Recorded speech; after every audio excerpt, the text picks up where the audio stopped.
Here's, I'll go through, which one do you want me to touch first? Voluntarism. Voluntarism. Voluntarism, I like that phrase because anarchy sounds scary, right? Anarchy sounds scary. When the average person, when a libertarian hears anarchy, they go, yay. When the average person hears anarchy, they go, oh my God, blood in the streets, zombie apocalypse. Yeah, they assume that, right? They think it's The Walking Dead season 4. That's what they assume that's happening, right? The second that you say anarchy. And what I'm trying to get to them is, you know, a voluntary society, voluntarism. That sounds good. That's why I like it. It's the idea of people wanting to do. It's the idea of people, when people get upset about, well, there are people suffering, there are people struggling. You're right, and that will always be the case. But when someone has a problem, whether that is mental, physical, financial, whatever it might be, whatever issue they might have, medical, who cares, whatever that issue is, the first thing they need is not a program. It's not services. The first thing they need is someone who cares. When they get someone who cares, that person can now give them the things they need to get their self together, whatever that is, right? The problem is we have decided that people need services. And I hear this all the time, particularly in New York. It's all over, but particularly in New York, my child has a need, so they need services. Yeah, services are fine, and they are. But services are cookie cutter that put your child in a box, and now you feel like your child's going to have success because they got services. I don't want your child to have services. I want your child to have the best success your child can have with whatever their special need is. And what I know is some bureaucrat in Albany is not going to have that answer. But with some individual who maybe has had that issue before, who knows children who've had your issue, who's worked with them, might that person know? Yeah. Yeah. And they also might be able to tell you what you can expect and help you decide what can be success for your child and for your family, right? People say, well, there's special needs, they need X. If you have anyone in your life who has special needs, I have a niece who's autistic.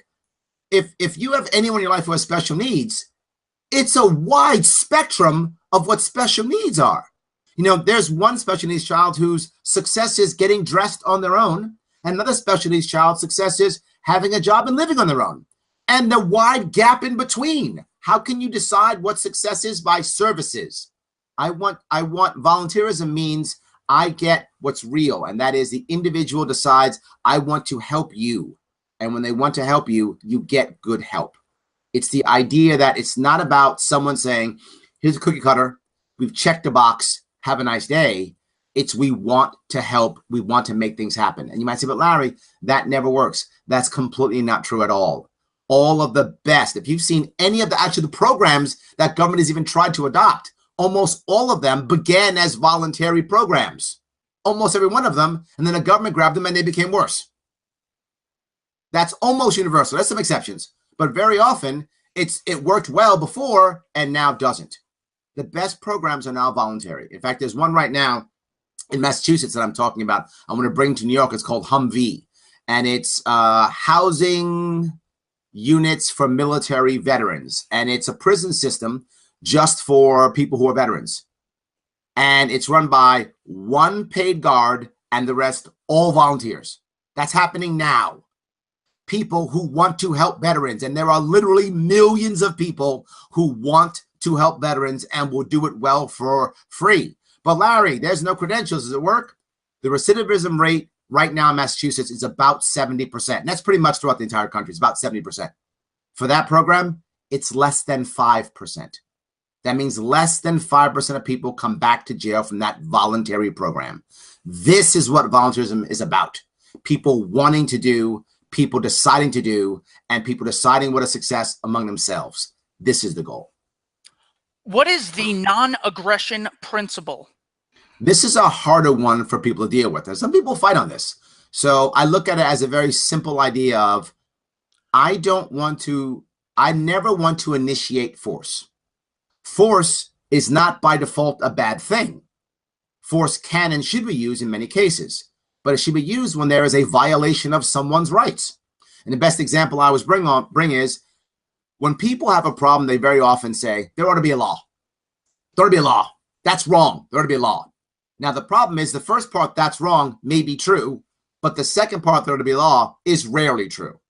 And the problem is law, remember, at the end of almost every law, with some minor exceptions, is always a guy or a gal with a gun who will put you in a cage, right? That's the end of almost every law, which means by default, law is force. Government is force. They are the same. They are equivalent. They are equal. If that's true, when should I use government? When should I use law? I should when there are things like threat of life, loss of life, threat of loss of property, loss of limb. Oh, of course, when you're losing your life, liberty, pursuit of happiness, when you're losing something, force is appropriate. I would like the police or cops to take care of people when there is actually force involved. Yeah. So the non-aggression principle says, why would I use force when no one's using force on me? Right? I don't have a problem with people saying, as an example, cigarettes are bad, you shouldn't smoke. I think that's awesome. But my point is, do you as an individual believe that I have a right, me personally, to come to someone's house, grab a cigarette from their mouth, smack them in the face, take the cigarette and throw it out and grab the cigarettes and burn them? Of course you would say, no, Larry, of course not. Well, then why should cops do it?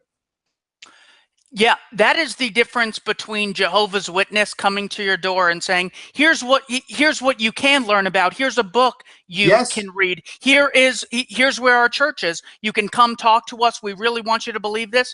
That is non-aggression principle and voluntarism.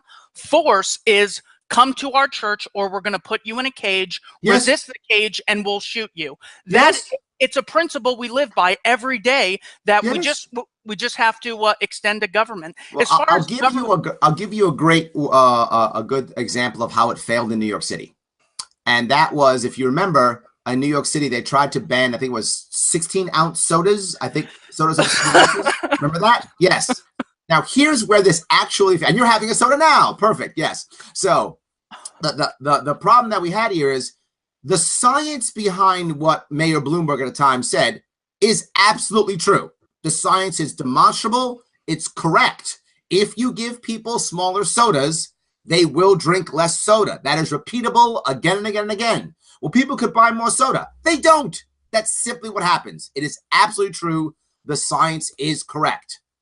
So why didn't he simply say, hey guys, look, the science is correct. Look at this. It's amazing. Here's a guideline that New York City wants to put out for your health. I'm fine with that. There it is. That's voluntarism. Here's what would have happened.